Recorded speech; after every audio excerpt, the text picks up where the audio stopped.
Najbliższe sezony spędzisz Renault. Szefowie zespołu mówią, że chcą, żebyś był kimś takim jak Michael Schumacher na początku wieku dla Ferrari, czyli ostoją, wokół której buduje się mistrzowski zespół. Miejmy nadzieję, że będziemy w stanie go wybudować. Oczywiście czas pokaże. Jest na pewno potrzebne dużo energii, czasu, pracy, żeby to osiągnąć. I na pewno będziemy się starać to zrobić, ale czy zespół będzie budowany wokół mnie, czy nie, trudno mi to jest określić.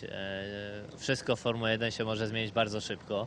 Na dzień dzisiejszy czuję się dobrze w zespole i miejmy nadzieję, że nasza współpraca będzie nadal taka sama, tak równie pozytywna jak do tej pory w przyszłości. Zobaczymy.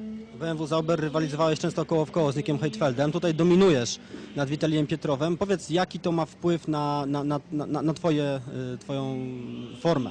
Znaczy na moją formę sądzę, że nie ma żadnego wpływu. Oczywiście ma wpływ na ilość punktów, którą mamy, jeśli chodzi o zespół. Ma wpływ też na rozwój bolidu, ponieważ im bardziej doświadczony drugi kierowca, czy też twój partner, tym łatwiej jest rozwijać bolid, tym szybciej jest wyłapać jakieś tam niuanse techniczne, które są bardzo ważne, ponieważ zakaz testów w trakcie sezonu tak naprawdę piątki dedykujemy na testowanie.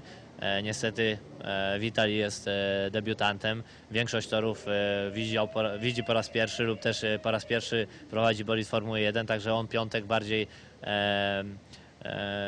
potrzebuje dla siebie, dla złapania rytmu, dla poznania toru, specyfikacji i tego wszystkiego, co jest potrzebne, żeby wykorzystać z bolidu jak najwięcej.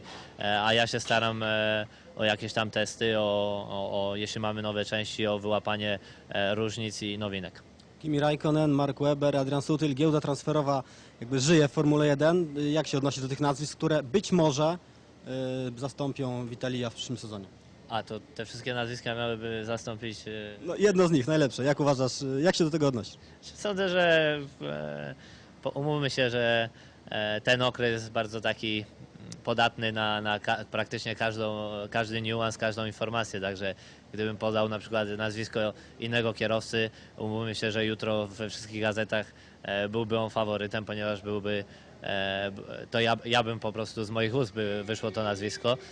Nie wiem, kto będzie moim partnerem, sądzę, że tak naprawdę na dzień dzisiejszy nie jest żaden podpisany kontrakt.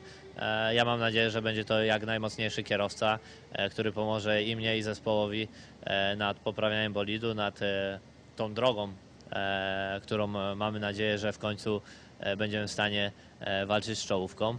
Kto to będzie? Dla mnie będzie to na pewno miła niespodzianka.